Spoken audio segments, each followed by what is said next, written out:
Alright, please ignore my jacked up face. I made a big mistake and now my freaking face is falling off. But I wanted to talk about, oh shit, we gotta switch our class here. I wanted to talk about a week late the syringe controversy that's been going around right now. So I'm sure some people have heard about it. You know, a certain DBD content creator made a comment about it. They're a very good survivor, they're a very good killer, and they made a comment saying that syringes need to be nerfed, and it got an insane amount of backlash, as I thought it would, because usually anytime you suggest nerfing anything on either side, you're gonna get a lot of heat for it. But you know me, if you guys have been around for a while, you know I never pull any punches. I'll disagree with anybody, and I've disagreed with Otstarva in the past, even though I got cooked for that. You know, I still stand by what I said in that video, and so this isn't gonna be any different. But I kind of just wanted to try to explain why killers find syringes to be as overpowered as they are, right? So it's pretty commonly known that killers feel like it's kind of an imbalance on the timesheet, right? So every 1 second the killer spends doing something, that's potentially 4 seconds the survivors spend doing something, usually the objective, right? If I find one survivor and I spend 30 seconds in a chase, and the other three survivors, you know, have a couple brain cells and they're sitting on generators, that's not 30 seconds of progress. That's 90 seconds of progress. You have potentially one gen being entirely completed, you know, one gen being entirely completed and one gen being at like 20%, or you have three generators all being at 30%, right? So obviously a killer's time, it's pretty much, I don't think anybody debates it. It's way more valuable. It's way more precious. And any mistake you make, any time mistake you make is, you know, exponentially punished by survivors.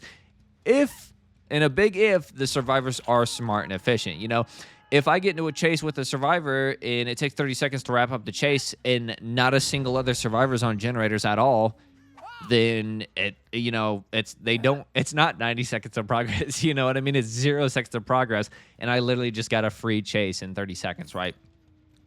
This is where syringes come into play, right? Now, syringes, what happens? You hook a survivor, they get unhooked, and then they spend 16 seconds healing. But that's not 16 seconds of survivors being off generators. That's 32 seconds. It takes 16 seconds to heal. One survivor getting healed is 16 seconds. The other survivor doing the healing is 16 seconds. So that's a total of 16 seconds where they're actually doing the process of healing, but that's the equivalent of 32 seconds of generator time taken away because you have two survivors occupied on that one heal, right? So every time you hook a survivor and they get unhooked without any perks and medkits or anything like that, you're basically gaining 32 seconds of passive slowdown, right? No gens are actually being blocked, no gens are being regressed, but you have 32 seconds, the equivalent of, because the two survivors are healing, of them not working on generators. Now, if you throw a syringe into the mix, that's all gone. All of that is gone. They gain 32 seconds of potential progress because you pull me off the hook, I immediately pop my syringe, I'm moving to a generator and working on the generator, and so is my teammate, obviously, in the best case scenario. You know, you could have a teammate not doing shit, in which case you are only getting 16 seconds. But needless to say, if we're being smart and we're getting on generators immediately, even if it takes you 10 seconds to find a generator, that's still 32 seconds of progress that you're gaining, 32 seconds gained, because you don't have to sit there in that 16-second healing animation. So, you know, say you all die at the end, but you did pop all 5 generators. Well, you did pop all 5 generators 32 seconds faster than what you would have if you had to sit there and complete that healing animation. So one syringe can be kind of a big play, you know, 32 seconds, that's nothing to scoff at. And if you have 4 syringes, which I've ran into a handful of times, it's pretty rare, that is absolutely insane, because now you go from 32 seconds to 64 to 96 to 128 seconds, literally 2 whole minutes of generator progress, you know, literally, potentially, again, if the survivors are smart, right? So that's why syringes could be seen as a problem. You got perks that do the same thing syringes do, but they take 60 seconds. I think you could just make syringes take 30 seconds to heal, and it would still be really strong, and it would still be, in my opinion, the strongest survivor add-on. But, you know, 16 seconds is pretty fast. I have lost 3 games. I played 300 games in 30 days to as a little test that I'm making a video about. I've lost 3 games entirely to syringes. Now, were those games already super close and the fate of the game was up in the air? For sure, yeah, definitely. You know, they were so close, the teams were so good that I was already like I was fighting to remove a survivor from the game. I had like 1 to 2 gens left. Could they have beaten me anyways? Maybe, who knows, but we don't know. That syringe guaranteed that I lost. You know, it guaranteed that all the gens would be popped at the very least, right? So this is kind of the thought process that killers have. And then survivors say, well, killers have overpowered add-ons, and that's true. I'm not denying that. These things aren't mutually exclusive. Just because a syringe is overpowered and Huntress's iridescent head is overpowered doesn't mean that they don't need to be nerfed. Like, okay, yeah, syringe needs to be nerfed. You can nerf iridescent head too.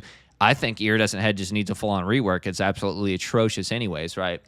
But I kind of just wanted to explain the thought process killers have on why something that doesn't really seem that impactful to survivors, because it's like, oh, I'm just getting 16 seconds back. Well, you got to think, you're getting 16 seconds back. Your teammate's getting 16 seconds back. That's why Deliverance is seen as such a powerful perk, because you can sit on hook for 70 seconds and then unhook yourself. Nobody has to let go of a generator to come get you. Nobody has to come heal you because you're broken for, 60 seconds. So, and then you could heal yourself with a syringe in that situation, which makes it even more powerful, right? But yeah, it's all about a time-saving aspect. And to be honest, it is just a very powerful add-on. I think I've ran into 66 syringes in 300 games. And, some of them were used poorly, and I downed the survivor immediately after they used them, in which case they weren't so strong at all. And a lot of times they got used, I had no idea they were used. And they definitely made a huge impact. Still, did I win or lose those games? Most of the time I won the games anyway, so, it's not too big of a deal. It's just the fact that they have the potential to be absolutely insane if they're used right. And no matter what, they are a huge benefit to the team. Would I say that they're overpowered? I mean, it's hard to say, really. If a good survivor's using them, yes, they're absolutely overpowered. If you got mediocre survivors using them, like casual survivors, they're still strong, but I don't necessarily know if I'd call them overpowered. But yeah, it's just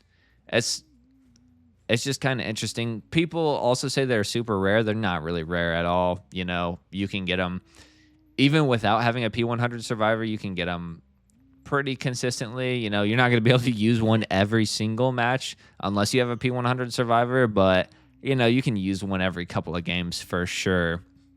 But they do consume a med kit too, but you just throw it on a brown med kit with a charge add-on so you can heal a teammate. So yeah, all right, wow, we found a match. That was a yapping session, but yeah, that does it for this one. Thanks for watching. Like, comment, subscribe, and hopefully I kind of explained the killer viewpoint on this. But yeah, thanks for watching. I'll see you guys in the next one.